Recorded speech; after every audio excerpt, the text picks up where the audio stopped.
Hola, ¿qué tal? Muchísimas gracias por la invitación. Sorry la demora, apenas me desocupo aquí en la clínica.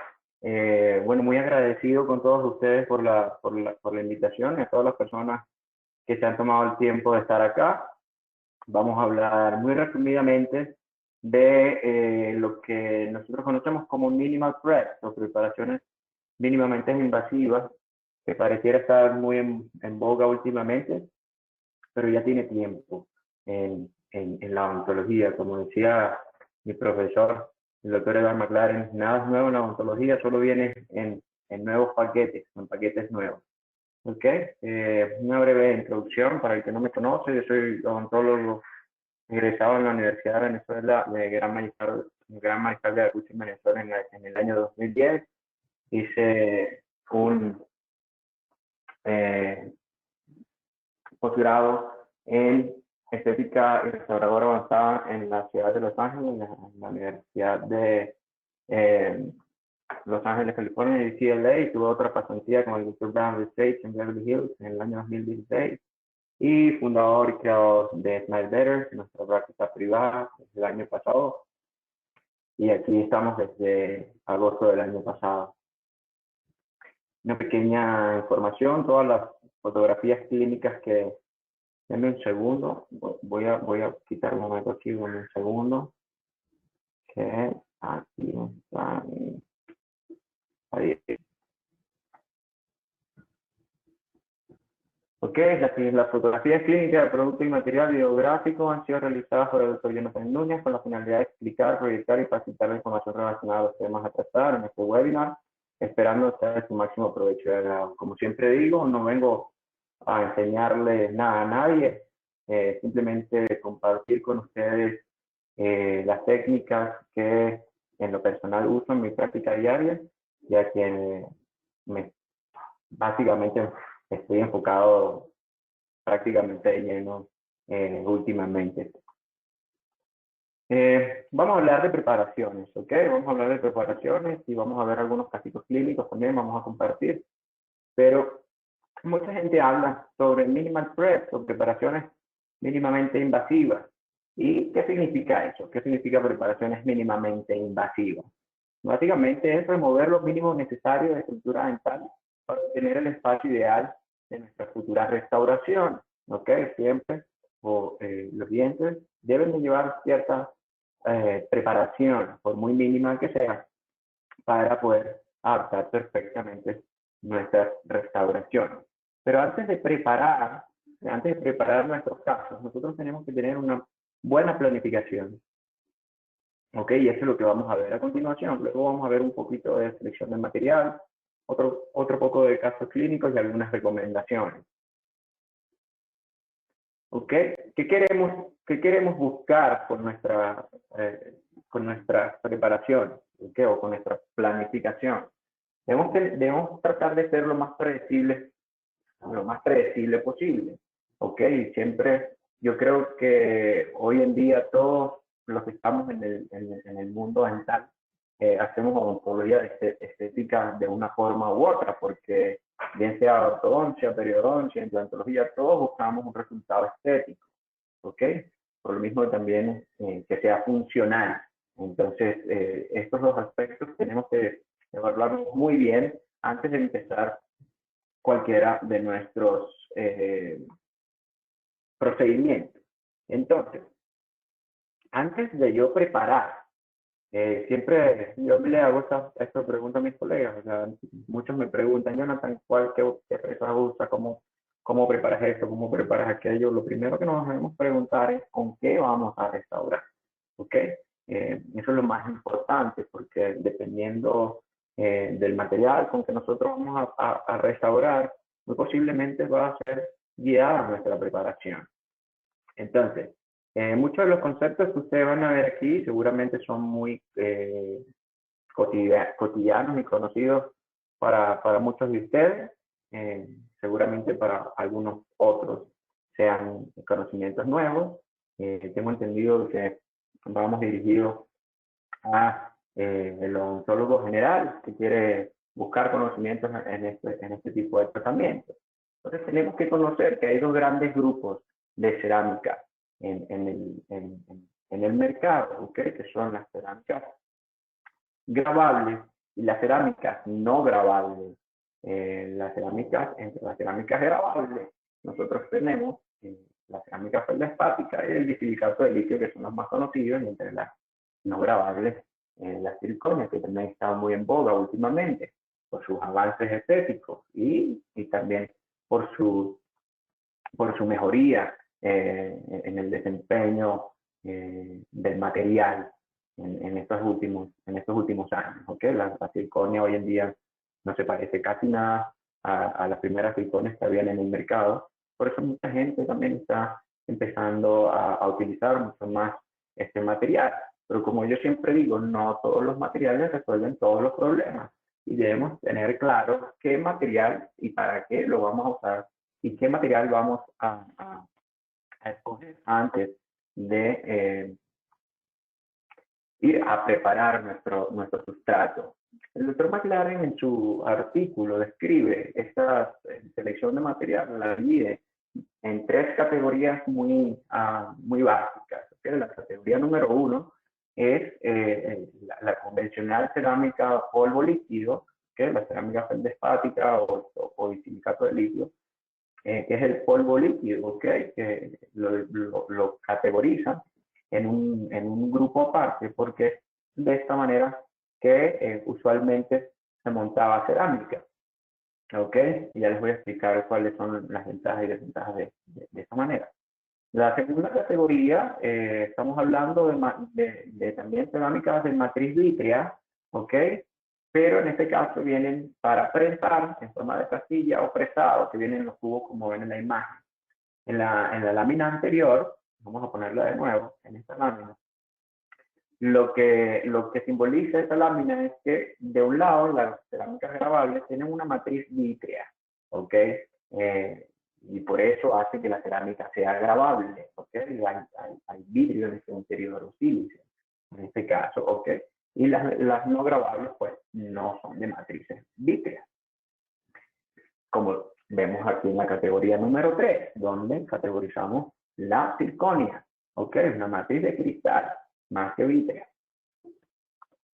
Entonces, ¿qué indicaciones debemos de tener en cuenta para la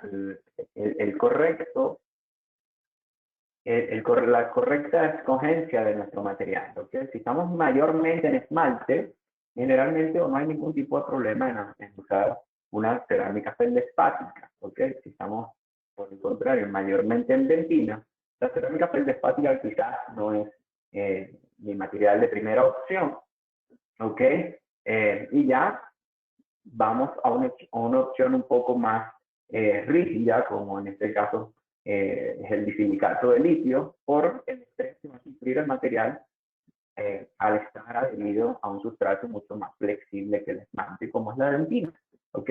Y si por el contrario, mi capacidad de sellar o no es posible un sellado adhesivo, entonces ya pensamos en cerámicas interesadas como la circonia o la metal porcelana. ¿Qué debemos considerar para seleccionar nuestro material? Lo primero que debemos considerar es el espacio que yo necesito restaurar, ¿ok? Mi condición del sustrato. Esto es una cosa que muchas veces pasamos por alto, el riesgo flexural y el riesgo de cizalla también, ¿ok? No es lo mismo hacer, por muy en esmalte que estemos, no es lo mismo un paciente que bruxe a un paciente que no bruxe, por ejemplo, ¿no? Y el mantenimiento del sellado y si podemos hacer adhesión o no. Esos son los 5 puntos que debemos nosotros considerar antes de empezar cualquier tipo de preparación y para hacer una correcta selección de material. Entonces, en la planificación, vamos a ir muy por encima porque no tenemos mucho tiempo. Damos una horita solamente. En todos los casos, nosotros llevamos una planificación fotográfica, llevamos una planificación digital y una planificación analógica. ¿Ok?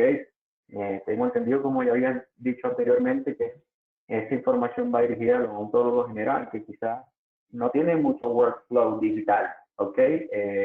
No es que yo tenga 100% workflow digital, pero como dije también en un principio, nada es nuevo en odontología. Las bases siempre son las mismas. Lo que cambian son las herramientas.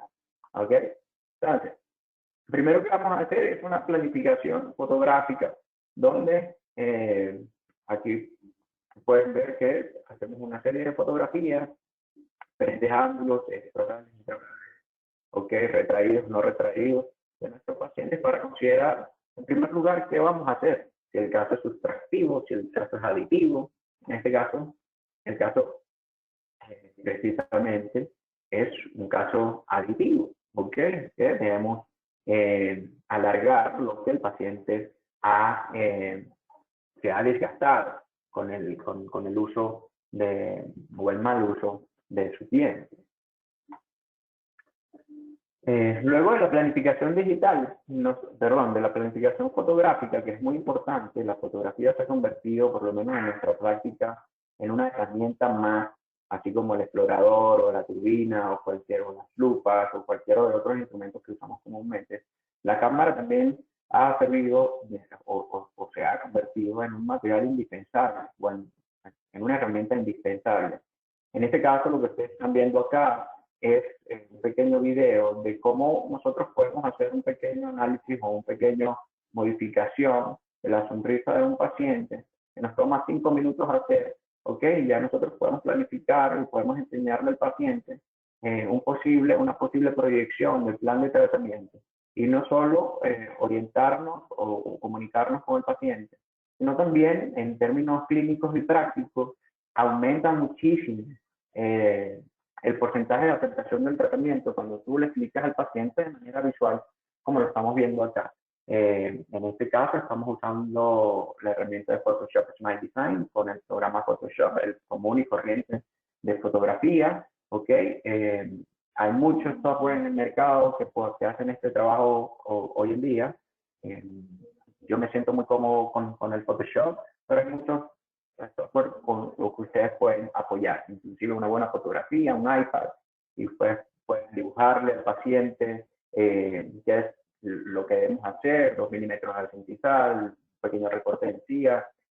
Si se lo presentan visualmente al paciente, el paciente se siente mucho más cómodo y mucho más involucrado en el plan de tratamiento.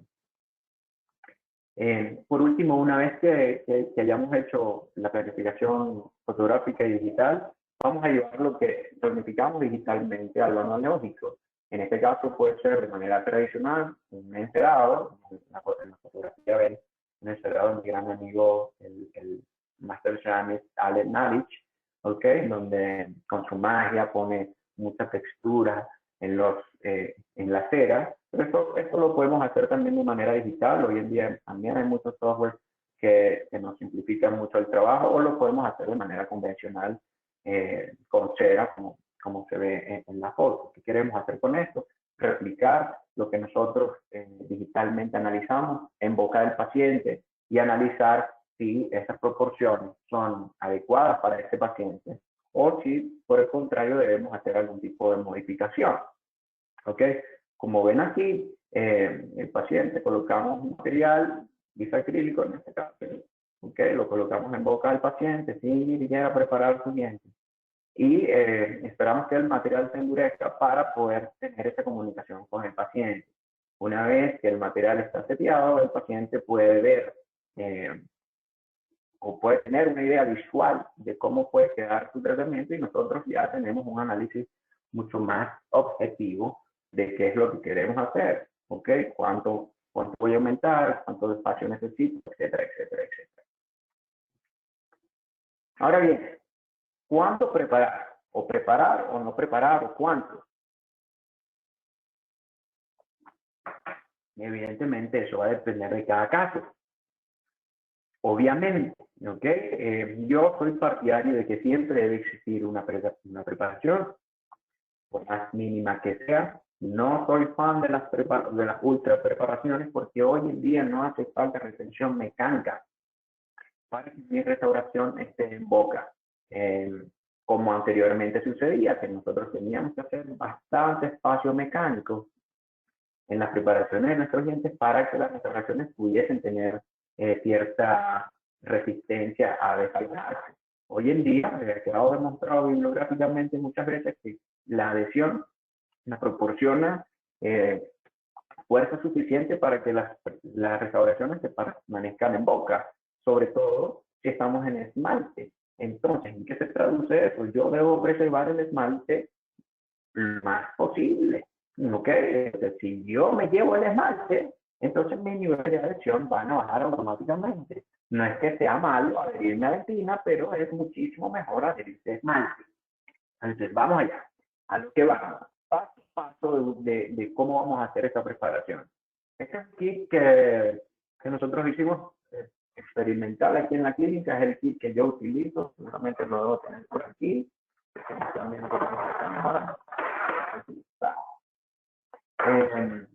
son 10 fresas, básicamente son las que uso generalmente para preparar. Teníamos pensado hacerlo en producción, por el tema pandemia y muchas otras cositas no se llevó a cabo, pero estamos retomando otra vez este proyecto con nuestros amigos de Care.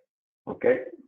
Entonces, ¿qué vamos a hacer con esas fresas? Lo primero que vamos a hacer es conseguir el espacio necesario que yo quiero para mi cerámica. Y en este caso usamos una fresa que se llama depth cutter, ¿ok? O fresas de profundidad, donde tiene 3 ranuras que hacen referencia a los 3 planos del diente, ¿ok? Estas fresas vienen calibradas en 0.3 a 0.5 milímetros de espesor, que por más que tú hundas esa fresa, ¿ok? No va a cortar más de 0.3 o más de 0.5, dependiendo de la que estés usando, porque está calibrada para eso. ¿Y cómo la vamos a utilizar? La vamos a utilizar siempre por encima del mock-up, siempre por encima del prototipo. ¿Ok? Si nosotros hicimos, como ya les expliqué en la primera parte, ¿ok? Hacemos un prototipo para que el paciente tenga una idea visual, también es para que nosotros podamos tener en cuenta si contamos con el espacio suficiente para nuestra cerámica. Pues esta imagen que ustedes están viendo acá es que estamos pasando la fresa. Fíjense que estamos pasando la primera, la parte media e incisal, y luego damos una pequeña inclinación para la parte cervical y tener los 3 planos del diente debidamente marcados. Una vez que nosotros hemos marcado nuestros surcos, muy seguramente todavía estamos dentro del gris acrílico, ni siquiera hemos tocado el esmalte de nuestro paciente. ¿Ok? Para eso se usa esta fresa. Entonces marcamos estos surcos para saber cuál es la profundidad que me ha demarcado mi primera fresa.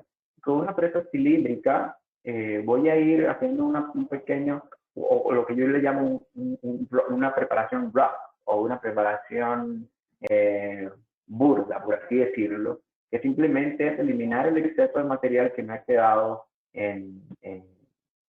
de bisacrílico, que me ha quedado después de haber pasado la fresa guía, ¿ok? Y me voy a ir a esta profundidad hasta que yo no vea ningún tipo de marca, ¿ok? Teóricamente voy a estar en 0.3 o 0.5 milímetros de profundidad una vez que yo haya retirado estas marcas. Y sin embargo, como ven aquí en la imagen, que ya hemos retirado todas las marcas, seguramente ni siquiera hemos llegado a esmalte, o en algunas partes sí, en algunas partes no. Es que con el explorador voy quitando el excedente de material y el diente está prácticamente intacto, ¿ok?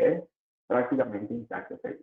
¿Y por qué ustedes dirán por qué necesito 0.3 o 0.5 milímetros? Porque ese es generalmente el mínimo, el mínimo necesario de la cerámica o de los sistemas cerámicos para no verlos afectados físicamente, ¿ok? No significa que yo necesito 0.3 o 0.5 milímetros de desgaste del diente, pero sí necesito 0.3 o 0.5 milímetros de espesor de mi cerámica, ¿ok? Y mucho ojo con eso. Mucha gente se confunde, pero bueno, voy a preparar necesito y yo creo que este punto lo toco un poco más adelante en la conferencia. Ok, una vez que yo he quitado todo ese material excedente. Me voy a ayudar de unas guías de reducción. Estas guías de reducción, a mí me gusta hacerlo como ya la van a ver a continuación, ¿ok? Me gusta este estilo. Hay muchas guías de reducción que existen, pueden haber personas que les gustan hacer las guías con cortes horizontales. A mí me gusta hacer un corte vertical porque de esta manera puedo ver los 3 planos del diente. Esta guía se hace del encerado, ¿ok? Y fíjense en la imagen cómo ya aquí tengo espacio suficiente para poner mi cerámica y no necesariamente he gastado o destruido el esmalte del diente del paciente. ¿Ok? ¿Cómo hacemos esta guía?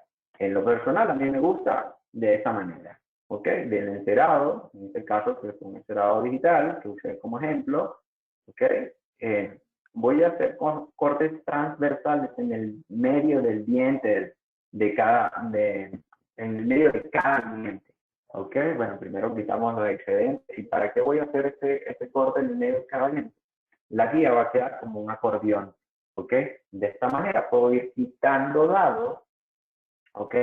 En los dientes que yo necesite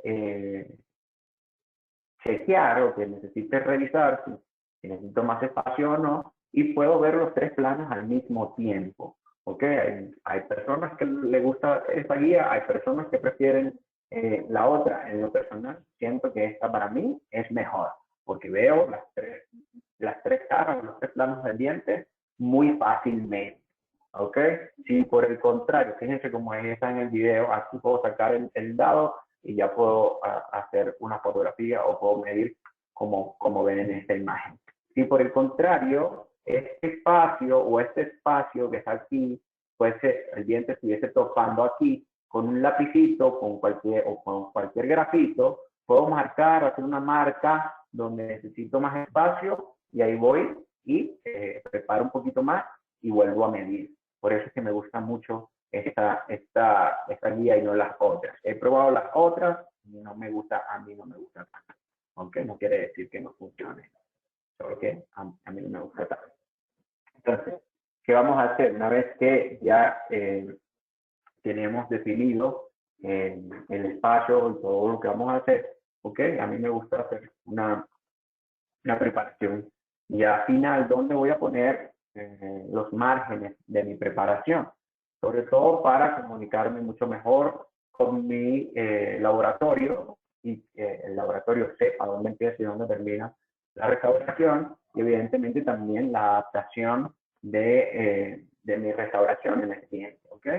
Recuerden que los dientes tienen 3 planos, ¿ok? Los dientes no son planos y hay mucha gente que llega con una presa y le vuela todo lo que se encuentra por el medio, ¿ok? Debemos tratar de respetar los 3 planos del diente, ¿ok? El doctor Maglares también dice que se recomienda al menos un chaplán ligero de 0.3 milímetros individual aproximadamente. Si hay esmalte periférico, los autores prefieren preparar el borde incisal para permitir de 1 a 1.5 milímetros en porcelana incisal. Esto crea espacio para construir internamente los efectos incisales que están presentes en diversos grados del diente natural. ¿Qué quiere decir con esto? Que no quiere decir que yo voy a preparar 1 milímetro hacia abajo en el incisal del diente. Solo que necesito 1 milímetro de espacio en el incisal, idealmente, para que nuestro ceramista pueda meter cerámica y los efectos, cerámica suficiente y los efectos de la parte incisal que tienen los dientes naturales. ¿Okay? Interproximalmente es muy importante también dejar, y creo que en una lámina que sigue vamos a hablar de eso precisamente, ¿ok? Dejar bien marcaditos esos márgenes, ¿ok? Muchas veces veo por ahí que básicamente lo que hacen es una preparación donde vuelan todos el punto de contacto y interproximalmente se ve demasiado marcado el vástago de la fresa, ¿ok? Cosa que no debería ser así si ustedes cuentan con el espacio. Recuerden que es simplemente demarcar un margen para asentamiento de mi restauración, ¿ok? Algo muy importante que debemos conocer es cuánto espacio necesito dependiendo de cuántos grados o cuántos shades voy a aclarar, voy a enmascarar. ¿En qué se traduce eso? Bueno, déjame decir lo que está aquí. Cada cambio de tono deseado para ver estrellas necesita un espesor de porcelana de 0.2 a 0.3 milímetros por cambio de tono. ¿Qué quiere decir esto? Si yo quiero ir de A3, que es el sustrato de mi paciente, y el paciente quiere A1, yo necesito por lo menos 0.6 milímetros de cerámica o de espacio para poder enmascarar este sustrato. Esto no quiere decir que necesito 0.3 o 0.6 milímetros de reducción del diente, sino de espacio cerámico, ¿ok? Muy posiblemente,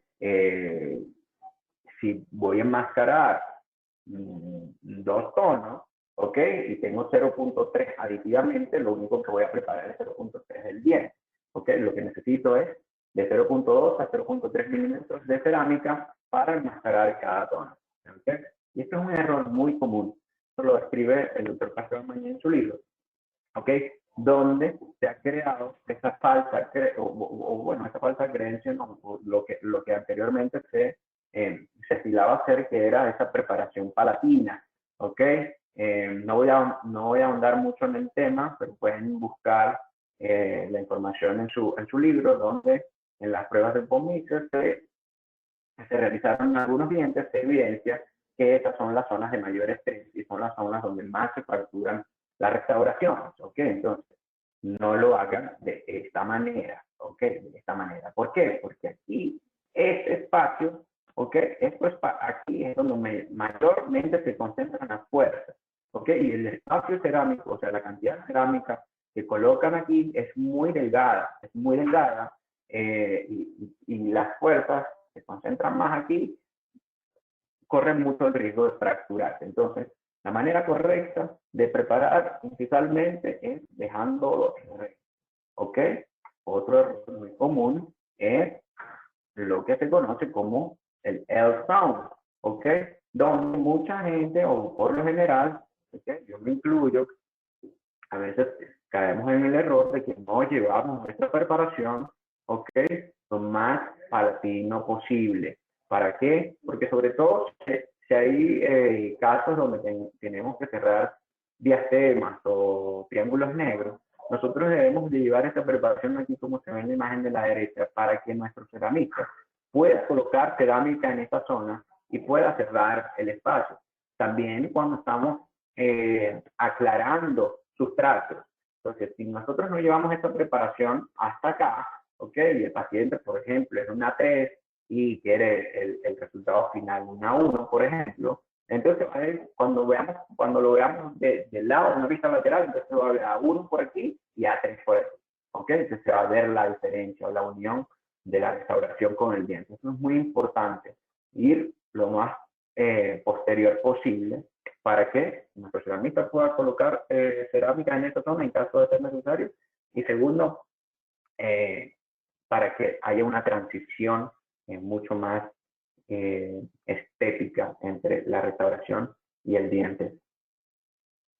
Ok, fíjense, esto es un caso personal, así me vino del laboratorio, fíjense, el mismo error, mi preparación está aquí en el listado rojo, esta misma información se la manda a mi laboratorio, ok, para que lo corrigieran y luego lo cementamos en boca. Muy importante es que pulamos nuestras restauraciones, ¿ok? En este caso estoy usando discos para pulir la restauración. Es un ejemplo que siempre le damos a nuestros pacientes. No es lo mismo que yo me pegue a una pared que está toda rugosa, que yo me pegue a una pared que está bien lisa, ¿ok? Entonces tratar de pulir nuestra restauración lo más posible, apoyándonos con ya sea discos o fresas diamantadas. Fíjense aquí en el video, una vez que ya hemos preparado, bueno, hemos hecho la preparación, con estos discos vamos a ir suavizando la superficie para precisamente lograr este pulido de las preparaciones y esta suavidad de la superficie que nos va a permitir precisamente tener mejor adaptación de nuestras restauraciones y mucho mejor adhesión, ¿no? Esto es lo que le comentaba, una vez que pasamos los discos, a mí me gusta usar gomas diamantadas de baja velocidad.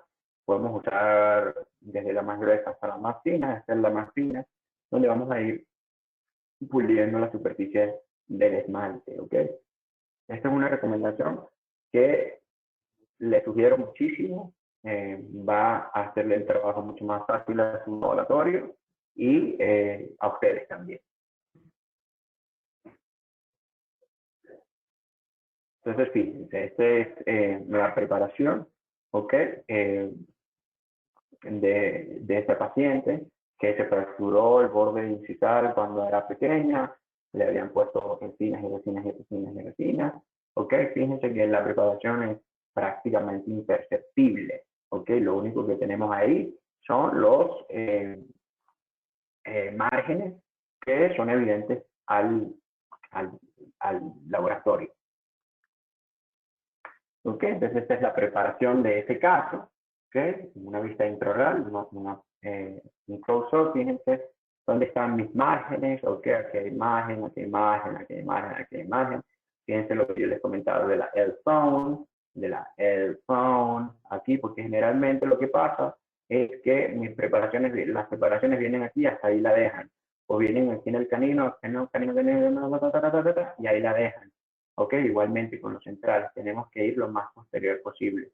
Fíjense aquí en este camino como viene, y hasta aquí atrás está mi preparación. Es muy sutil, muy sutil, pero ahí está.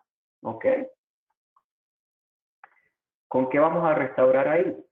Ahí estamos nosotros 90% en esmalte. Ok.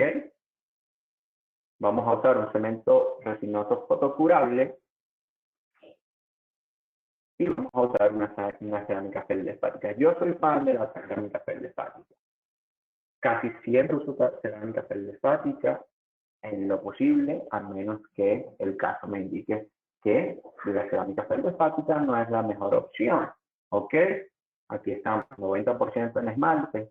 El paciente tiene bajo riesgo de fuerzas flexurales y de cizalla. No es paciente bruxista, etcétera, etcétera. Una cerámica feldespática puede ir aquí sin ningún problema. ¿Ok? Vemos la situación preoperatoria de la paciente y la situación final. ¿Ok? Entonces, como la foto creo que fue pocos días de haber sanado al paciente. Aquí está el antes y el después. Y la situación preoperatoria sonriendo el paciente. Entre una y otra foto. ¿Ok? Fíjense otro caso donde también tenemos a paciente con desgaste. ¿Ok? En este caso fuimos también fuimos muy conservadores. Fíjense el desgaste en los bordes incisales de la paciente, en los caninos, ¿ok? Evidencia de bruxismo. ¿Ok? Entonces aquí estamos, 90% en esmalte. ¿Ok? Paciente bruxista. ¿Ok? ¿Vamos a usar una cerámica feldespática? Sí, no, en realidad la teoría dice que quizás no, ¿ok? Pero yo siempre digo, si estamos en esmalte, estamos casi siempre en esmalte, la cerámica feldespática funciona muy bien, muy bien, ¿ok? Lo único que tenemos que tener en cuenta es controlar esos hábitos del paciente. Aquí también fuimos con cerámica feldespática. Muy posiblemente hubiésemos podido ir con un bisilicato de litio si te hace sentir un poco más tranquilo, porque es un material un poco más fuerte, pero como les digo, insisto, estamos en un sustrato que es bastante favorable para una cerámica feldespática. Tenemos un riesgo flexural alto por ser el paciente bruxista. Ok, podemos controlar esos movimientos, podemos colocar una guarda nocturna, podemos hacer que el paciente proteja nuestra restauración. Sí, ok, podemos ir con una cerámica feldespática sin problema, como fuimos en este caso. ¿ok? Y, no, perdón, en este caso fuimos un disilicato de litio, pero montada, no fue prensada, ¿ok? Pero muy fácilmente pudimos haber hecho una cerámica feldespática, ¿ok? Lo he hecho en muchos otros casos, en este caso en particular montamos disilicato de litio, ¿ok? Pero no prensado, sino categoría 1, o sea, polvo líquido certificado. Y fíjense en la diferencia del antes y el después de este paciente. Y por último, no todos son estrellitas de mínima preparación. Ojalá todos los casos fuesen así. Fíjense en este caso donde tenemos que combinar básicamente varias técnicas de preparación. ¿Ok? Como siempre empezamos con un protocolo fotográfico de nuestro paciente. Una vista intraoral, una vista extraoral primero, una vista extraoral. Fíjense en esta foto que aquí hace falta un diente, un pilar protésico sobre un implante que no fue restaurado. De frente al paciente no le gusta cómo se ve su central, ¿ok? Y vemos al otro lado también lo mismo, ¿ok? Vemos que este central sobresale visualmente, es mucho más bajo en valor, ¿ok? Entonces, esta es la situación inicial del paciente. Intraoralmente vemos que esta es la condición inicial. ¿Qué es lo que vamos a hacer? Nos planificamos. Esta corona tiene que salir, esto se tiene que ir, pero como en la ontología nada es 2 más 2 es 4, cuando sacamos la corona nos encontramos con esta sorpresa. Ok, el muñón se vino, el póster, yo no soy muy fan del póster, ponemos póster cuando no hay otra opción. Ok, en este caso tuvimos que reconstruir ese muñón, hacer la preparación de la corona para poder hacer la impresión y mandarlo al laboratorio.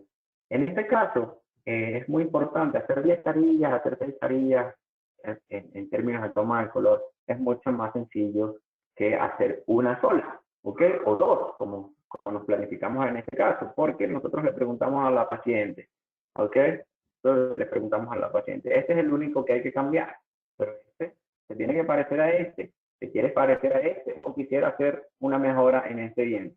Entonces por eso fuimos solamente restauraciones, esta tipo corona y esta tipo carilla.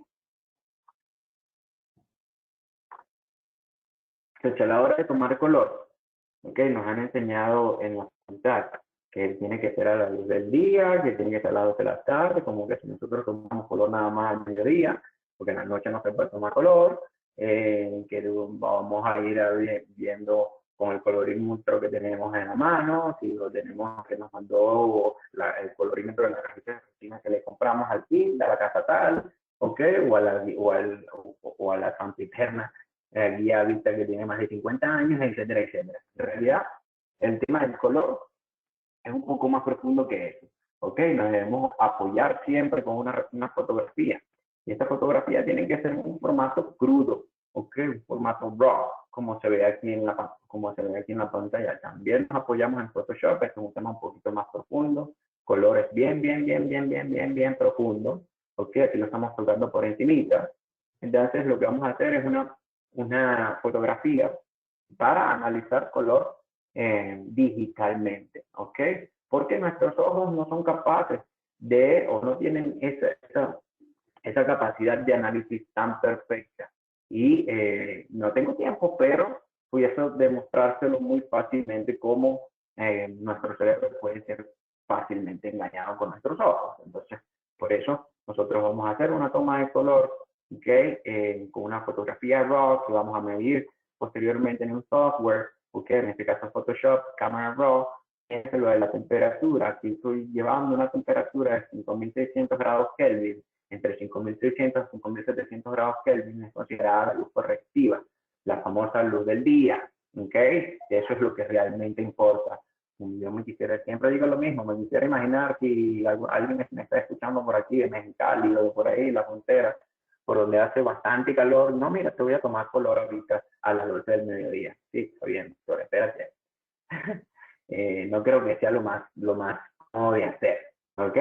Entonces, a la hora de tomar una impresión, ¿ok? Debemos tratar. Yo en lo personal utilizo técnicas en una sola intención. He utilizado técnicas de 2 pasos, hay quienes no funciona, hay quienes prefieren de un paso, en lo personal yo prefiero de un paso, no me va bien con los de los 2 pasos, siento que manejo bastante bien la técnica, que es lo que nosotros debemos de considerar, de que se haya copiado perfectamente todas las estructuras, que el material no esté roto o dañado, y esta es la situación final. Okay? It's not perfect, but it's quite good, dijera mi profesor McLaren. ¿Ok? No está perfecto, no trabajo con McLaren, pero está bastante bien y bastante mejor que el inicio de el caso. Acuérdense, esta es una corona y esta es una crilla. ¿Ok? Entonces, decidimos todavía darle un poquito más de picante al resultado final. Y fíjense que estos laterales están un poquito más pequeños, un poquito más ovalados, y decidimos hacerle unos bordecitos digitales en resina directa. Fíjense el manejo de los diferentes materiales, el manejo del color de los diferentes materiales y los diferentes espesores se dio bastante bien en este caso. ¿Ok? Si tomamos en comparación cómo había quedado sin las resinas y con las resinas, se ve bastante mejor. ¿Okay? Aquí podemos ver una foto del resultado final, ¿ok? Y la situación inicial. Fíjense, ¿ok? Un antes y un después de este paciente, ¿ok? Ya con su coronita sobre el implante. Entonces, fíjense, inclusive los pacientes aprenden a sonreír mejor. Del lado izquierdo vemos a una paciente con una sonrisa enmarcada. Lo publicaba hace poco en mis redes sociales, ¿ok? Es un fenómeno que se repite muchísimo en nuestros pacientes, ¿ok? Porque precisamente todos estos pacientes que no están conformes con su sonrisa, sea porque tienen mucha encía, los dientes los tienen volteados, o el color de sus dientes, o tienen un diente roto, etcétera, etcétera, enmarcan su sonrisa. Y cada vez que tú le preguntas qué sonríen, no tienen una posición correcta, no tienen una posición cómoda donde colocar su sonrisa. Una vez que psicológicamente se sienten mucho más a gusto con su sonrisa, pues sonríen como en la imagen de su derecha. ¿Ok? Fíjense este otro caso de un paciente es un casito que ya tiene algún tiempo, ¿ok? Llegó a nuestra consulta porque no le gustaban esas 2 coronas, ¿ok? Entonces, ¿qué vamos a hacer? Muy posiblemente yo no daba muy buen pronóstico de esas restauraciones hasta que las abrí y me encontré con esto, ¿ok? El pigmento se había decolorado, se había filtrado, ya estaba en muy mal estado, ¿ok? A este punto todavía no le daba muy buen pronóstico a sus preparaciones. En lo personal, siempre digo lo mismo, no preparo coronas, a menos que las coronas estén ya preparadas o tenga que reconstruir un muñón, como en el caso anterior que viene. Pero una corona desde cero no la preparo. Y si me están escuchando, me van a hacer una pregunta, porque yo les voy a responder con otra pregunta. ¿Ustedes se prepararían una corona en 360 grados siguientes? Muy seguramente no. Entonces, ¿por qué se la preparamos a nuestros pacientes? ¿Ok? Entonces, hicimos en este caso una preparación convencional de corona. Como ven acá, así, lo único que hicimos fue quitar el cemento que había en, en el diente, ¿ok? En el sustrato. Fíjense que el sustrato está bastante favorable, ¿ok? No es un sustrato desfavorable como yo pensaba que iba a tener, ¿ok? Fíjense, una de las cosas que tenemos que tener en cuenta para a la hora de preparar coronas o preparaciones de 360 grados siempre es el eje de inserción. Igual con las mínimas preparaciones, debemos tener en cuenta siempre el eje de inserción de nuestras restauraciones para no tener problemas de asentamiento y tampoco que queden undercuts o socavados de la preparación. ¿Ok? Entonces, este fue el resultado final. Como les digo, not perfect, but it's quite good. ¿Ok? Hacer 2 dientes es mucho más difícil, o hacer uno es mucho más difícil de hacer varios. ¿Ok? Este fue el resultado final. estas 2 coronas de silicato de litio que le colocamos al paciente. Ok, en estos últimos minutos vamos a hablar un poquito también del sector posterior. En el sector posterior creo que son de mis favoritos, solamente puse un solo casito, el que van a ver a continuación. Ok, generalmente, ¿qué hacemos en el sector posterior? Generalmente hacemos una corona convencional, como ya bien le había dicho, coloco una corona convencional solamente para reemplazar otra corona, ¿ok? No porque voy a hacer alguna corona nueva. Cuando tengo casos que el diente tiene bastante destrucción, voy con restauraciones tipo on-lace, ¿ok? O in-lace o on-lace, ¿ok? Son las restauraciones, como te lo explico a los pacientes, son las coronas nuevas, ¿ok? Las coronas del siglo XXI. ¿Ok? Como ya le acabo de decir, ¿por qué cuando uso una corona convencional? Para reemplazar una corona antigua, o cuando no existe estructura coronal remanente, que tengo que reconstruir todo el muñón, ¿ok? Por otro lado, cavidades profundas, protección cuspide y cavidades amplias y continuas, vamos con restauraciones tipo in-lace u on-lace, ¿ok? Cuando los dientes posteriores se debilitan debido a la necesidad de preparaciones en cavidades amplias, el éxito de los composites directos a base de resina se ve comprometido. En estas situaciones clínicas, los inlays y onlays de cerámica se pueden utilizar para lograr restauraciones posteriores estéticas duraderas y biológicamente compatibles. Es lo que yo siempre le explico, y sobre todo cuando los dientes son tratados endodonticamente. Nosotros debemos procurar de buscar restaurar con cerámica. ¿Ok? ¿Por qué? Porque cuando tenemos cavidades muy amplias, se puede decir que la resina es un polímero. Este polímero se expande, tiene un módulo flexural mayor que la del diente, se flexiona más que el diente. Entonces, como yo le explico a mis pacientes, siempre que tenemos una cavidad amplia, imagínense que tenemos una cavidad amplia, una caja de vidrio, que es nuestro diente, y a eso le colocamos una goma, que al ejercer fuerza en el medio de esa goma va a buscar expandirse a las paredes. Entonces, por lo general, ¿qué pasa con estas situaciones cuando las cavidades son amplias y restauran con resina directa? Entonces, evidentemente, las fuerzas oclusales ejercen fuerza sobre el material y el material va a buscar expandirse a sus extremos y quien termina sufriendo las consecuencias generalmente es el diente. Entonces, por eso que ustedes ven en casos donde han colocado unas resinas amplias, que la resina queda intacta y las paredes están todas fracturadas. En el mejor de los casos, esa fractura es restaurable. En el peor de los casos, esa fractura, si es una fractura vertical, el diente no es restaurable y tiene que ir a extracción, ¿ok? Y posteriormente un implante, etcétera, etcétera, etcétera, etcétera. ¿Ok? Por eso es que yo soy más amigo de este tipo de preparación. Igual, esta preparación ahorita, cada vez que veo mis fotos, siempre estoy haciendo algo nuevo y que considero mejor, ¿ok? Fíjense que en este caso, este paciente, ¿qué vamos a hacer? Fíjense que ese es todo mi margen, ¿ok? Todo lo que está aquí en el medio no es un build-up de resina, sino un blockout, ¿ok? O un, no sé cómo decirlo, pero un bloqueo de la profundidad. Quizás estoy haciendo es tapando irregularidades y ya. No estoy haciendo un build-up de resina. Solamente quiero tener un piso liso y es todo, ¿ok? Buscar siempre bordes redondeados y siempre tratando de dejar este borde externo en esmalte para que mi cerámica precisamente tenga los mejores niveles de adhesión en la periferia de mi restauración. ¿Ok? Entonces, bajo el ambiente en este caso, fuimos ya con el ambiente preparado, colocamos nuestra restauración, ¿ok? Y este es el resultado final, ¿ok? Not perfect, but it's quite good, ¿ok? No perfecto, pero está bastante bien, sigue en boca. Fíjense que la transición entre la restauración y el diente es prácticamente imperceptible, ¿ok? Hoy en día estoy haciendo un poco más coberturas cuspidias, ¿ok? Estoy haciendo un poquito más de coberturas cuspidias.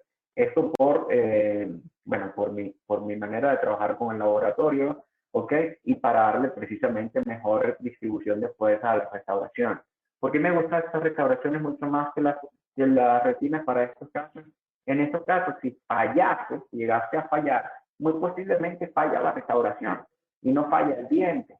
Si falla la restauración, it's not a big deal, ¿ok? Se rompió la cerámica, y pongo otra restauración nueva sobre mi diente que todavía es restaurable, ¿ok?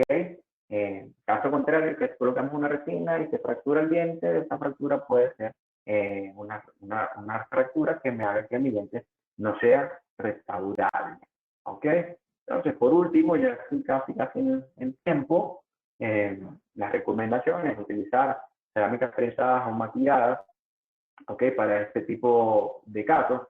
Ya hay muchas personas que les gusta certificar en el sector posterior. No soy fan de la certificación en el sector posterior. Creo que hoy en día contamos con sistemas cerámicos que monolíticamente funcionan bien y se ven estéticamente bastante bien, ¿ok? Para el sector posterior. Aparte, no es un sector donde todo el mundo vaya a estar curioso a ver cuánta translucidez hay en una cúspide de un molar o algo por el estilo, ¿ok? Pero sí debemos de parecernos lo más posible al diente natural, ¿ok? Utilizar un cemento resinoso dual, preferiblemente, ¿ok?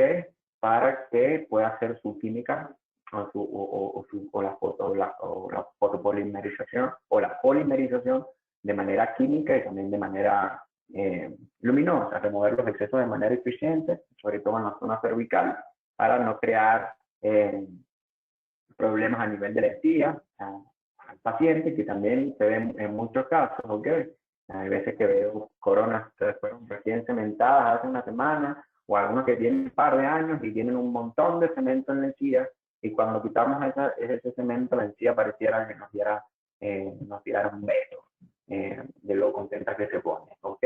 Luego, esta resolución se debe cubrir muy bien la superficie con gomas diamantadas, esto sobre todo si estamos trabajando sobre circonia, ¿ok? Circonia es bien abrasiva y no la pulimos. Y quien tiene todas las de perder es el antagonista, sobre todo si el diente es natural, ¿ok? Y hacemos ajustes de circonia, muchos que les gusta poner mucho circonia por ahí y ajustarlo, pulenla bien, pulen muy bien para que el diente antagonista no sufra ningún tipo de daño. Y por último, proveer suficiente espesor de material cerámico, ¿ok? Siempre tenemos que tener en cuenta cuál es el mínimo espesor necesario de cada sistema cerámico que vamos a utilizar para precisamente darle ese espesor necesario al material que funcione bien y no se vaya a fracturar en el futuro. ¿Vale? Creo que estoy en tiempo, 5 minutos para preguntas. Muchísimas gracias a todos y cada una de las personas que se tomaron el tiempo de estar aquí, a ustedes por la invitación. Como bien dices, traté de poner solamente los puntos de mayor interés. A todo esto se le puede sacar muchísima punta todavía.